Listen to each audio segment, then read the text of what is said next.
నవాబ్పేటలో అతి దారుణంగా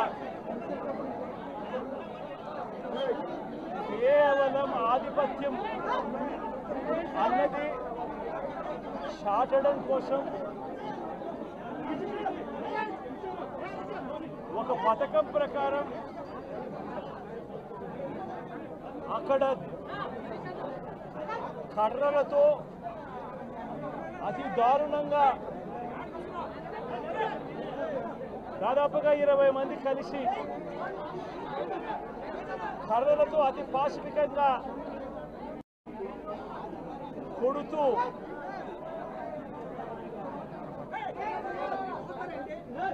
చివరికి హాస్పిటలైజ్ అయి తీవ్రమైన దెబ్బలతో వాళ్ళు హాస్పిటల్లో ఉంటే ఏం సాధిస్తా ఉన్నారు చంద్రబాబు నాయుడు గారిని అడుగుతా ఉన్నాను నేను. మీరు చేసే ఈ కిరాతకాలు, ఈ దారుణాలు వాళ్ళ ప్రజలు ఏమన్నా భయపడతారనుకుంటున్నారా? ఎవరు భయపడరు. ఇది ఇంకా కోపంగా మారుతుంది. ఇది ఇంకా కోపంగా మారి చంద్రబాబు నాయుడు గారిని, తెలుగుదేశం పార్టీని రెండింటినీ కూడా బంగాళాఖాతంలో కలిపే పరిస్థితులు కూడా దారితీస్తాయి. మామూలుగా కొత్త ప్రభుత్వం వస్తే ఆ ప్రభుత్వం మీద వ్యతిరేకత రావడానికి కాస్త కూస్త టైం పడుతుంది. కానీ మొట్టమొదటిసారిగా చూస్తూ ఉన్నాం చంద్రబాబు నాయుడు గారి మీద వ్యతిరేకత అన్నది చాలా ఫాస్ట్గా పెరిగిపోతూ ఉంది. నిజంగా ముఖ్యమంత్రిగా ఉన్న వ్యక్తి గవర్నెన్స్ మీద ఫోకస్ పెట్టాల్సింది పోయి ఏం చేస్తూ ఉన్నాడు అన్నది ఒక్కసారి తనను తాను ప్రశ్నించుకోవాలి అని అడుగుతా ఉన్నా. ఈరోజు రైతులకు సంబంధించి వ్యవసాయం పూర్తిగా ముమ్మరంగా సాగుతూ ఉన్న పరిస్థితుల్లో రైతులకు తాను హామీ ఇచ్చిన మేనిఫెస్టోలో తాను చెప్పిన హామీ రైతులకు 20,000 రూపాయలు పెట్టుబడి సహాయంగా ఇస్తానని చెప్పి రైతులకు ఎగరగొట్టేశాడు. ఇవ్వాల్సిన రైతు భరోసా సొమ్మును కూడా ఇవ్వకుండా, ఎక్కువ చేసి ఇస్తానన్న రైతు భరోసా సొమ్మును కూడా ఇవ్వకుండా రైతులకు మోసం చేశాడు. పిల్లలు బడులకు పోతా ఉన్నారు. ఎంతమంది పిల్లలు బడులకు పోతా ఉన్నారు అన్నది అందరికీ తెలిసిన లెక్కలే. ప్రతి సచివాలయంలోనూ ఎంప్లాయీస్ ఉన్నారు, మండల ఎడ్యుకేషన్ ఆఫీసర్లు ఉన్నారు. అయినా కూడా తల్లులను మోసం చేస్తూ అమ్మఒడి ఎగరగొట్టేశారు. ప్రతి పిల్లాడికి ఇస్తాను అని ఎన్నికలప్పుడు చెప్పిన హామీ నీకు 15,000, నీకు 15,000, నీకు 15,000, నీకు 15,000 అని చెప్పి ఆ ప్రతి పిల్లాడిని చూపించి ఇస్తాము అని చెప్పి ఆ పిల్లలను మోసం చేశారు. ప్రతి అక్క చెల్లెమ్మలను మోసం చేశారు. తల్లులకు అమ్మఒడి ఇస్తామని తల్లుల దగ్గర నుంచి మొదలెడితే ప్రతి తల్లికి 18 సంవత్సరాలు నిండిన ప్రతి అమ్మాయికి, ప్రతి అక్కకు, ప్రతి చెల్లెమ్మకు నెలకు 1,500 రూపాయలు ఇస్తామని చెప్పి వాళ్ళను మోసం చేశారు. ఈరోజు ఫీజు రీయింబర్స్మెంట్ తీసుకుంటా ఉన్న పిల్లలు జనవరి, ఫిబ్రవరి, మార్చ్ క్వార్టర్ ఫీజులు రాలా. ఏప్రిల్, మే, జూన్ ఫీజులు, 2వ క్వార్టర్ కూడా ఫీజులు రాలా. పిల్లలు చదువుకునేదానికి కూడా ఇబ్బంది పడే పరిస్థితిలోకి, ఫీజులు కట్టలేని పరిస్థితిలోకి కాలేజ్ యాజమాన్యాలు ఫీజులు అడుగుతా ఉన్న పరిస్థితిని ఈరోజు చూస్తూ ఉన్నాం. పిల్లలకు వసతి దీవెన ఎగరగొట్టేశారు. అక్క చెల్లెమ్మలకు 0 వడ్డీ కూడా రావాల్సిన 0 వడ్డీ కూడా మామూలుగా ఏప్రిల్లో రావాల్సింది అది ఎగరగొట్టేశారు. ఇవన్నీ కూడా వైఎస్ఆర్ కాంగ్రెస్ పార్టీ ఉన్నప్పుడు, జగన్ ముఖ్యమంత్రిగా ఉన్నప్పుడు క్రమం తప్పకుండా క్యాలెండర్ ఇచ్చి ప్రతి ఒక్కరిని కూడా ఆదుకుంటూ వస్తూ ఉన్న పరిస్థితి.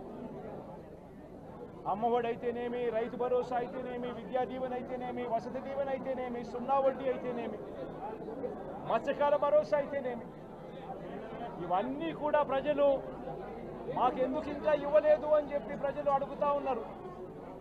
వారి గురించి పట్టించుకోకుండా, వారికి చేయాల్సిన మంచి గురించి పట్టించుకోకుండా స్కూళ్లను నిర్వీర్యం చేస్తూ, చదువులను నిర్వీర్యం చేస్తూ, హాస్పిటళ్లను నిర్వీర్యం చేస్తూ, చివరికి ఏ ఒక్కరూ కూడా మిమ్మల్ని ప్రశ్నించకూడదు అని, ఏ ఒక్కరూ కూడా రోడ్లెక్కకూడదు అని ఈ మాదిరిగా భయాందోళనను క్రియేట్ చేయాలనే ఉద్దేశంతో గ్రామ స్థాయి నుంచి మొదలెడితే ప్రతి ఒక్కరికి కూడా మీ కక్షలు, మీ కార్పణ్యాలు మీరు తీర్చుకోండి అని చెప్పి గ్రీన్ సిగ్నల్ ఇస్తూ గ్రామ స్థాయి నుంచి ఈ భయానక వాతావరణాన్ని క్రియేట్ చేస్తూ ఉన్నారు. ఆలోచన చేసుకోమని అడుగుతా ఉన్నా. మళ్ళీ చెప్తా ఉన్నా చంద్రబాబు నాయుడు గారికి, మీరు చేస్తూ ఉన్నది తప్పుడు సాంప్రదాయం.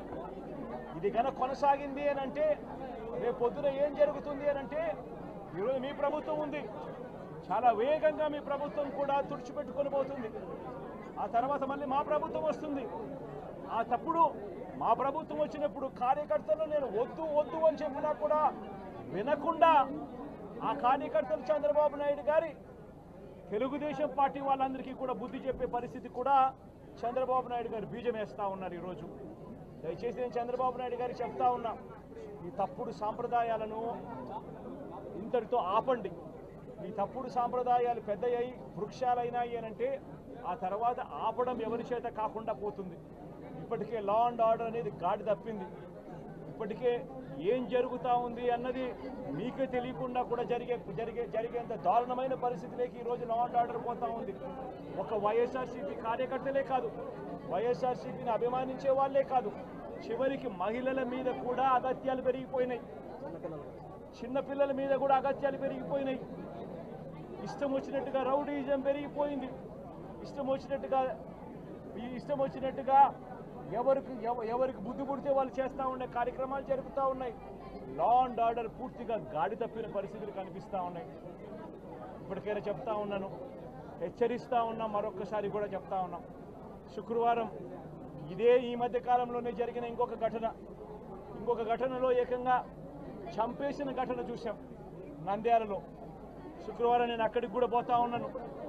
ఆ ఘటనను కూడా ఒకసారి రాష్ట్రం దృష్టికి, దేశం దృష్టికి కూడా తీసుకొని పోయే ప్రయత్నంలో భాగంగా అక్కడికి కూడా వెళ్ళి జరిగిన అగాత్యం, జరిగిన అన్యాయం అక్కడ కూడా హైలైట్ చేసే కార్యక్రమం కూడా చేస్తాం.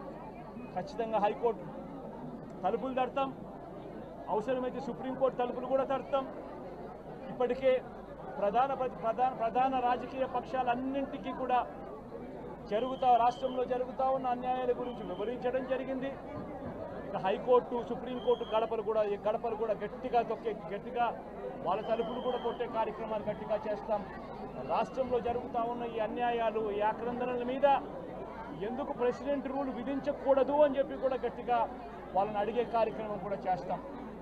గవర్నర్ గారిని కూడా ఈ విషయంలో కలగజేసుకోవాల్సిన అవసరం ఉంది అని చెప్పి కూడా గవర్నర్ గారిని కూడా ఈ సందర్భంగా విన్నపిస్తూ ఉన్నాం. ఇవన్నీ కనీసం మీరన్నా సుప్రీంకోర్టు జడ్జిగా పనిచేశారు, కనీసం మీ సమక్షంలో మీరు ఉండగానే ఇవన్నీ ఈ రాష్ట్రంలో జరుగుతూ ఉన్నాయి. దయచేసి మీరు కూడా కాస్తో కూస్తో చూసేసి ఉన్నట్టుగా పోకుండా మీరు గట్టిగా ఇన్వాల్వ్ కమ్మని చెప్పి గవర్నర్ గారిని కూడా ఈ సందర్భంగా విజ్ఞప్తి చేస్తూ ఉన్నారు.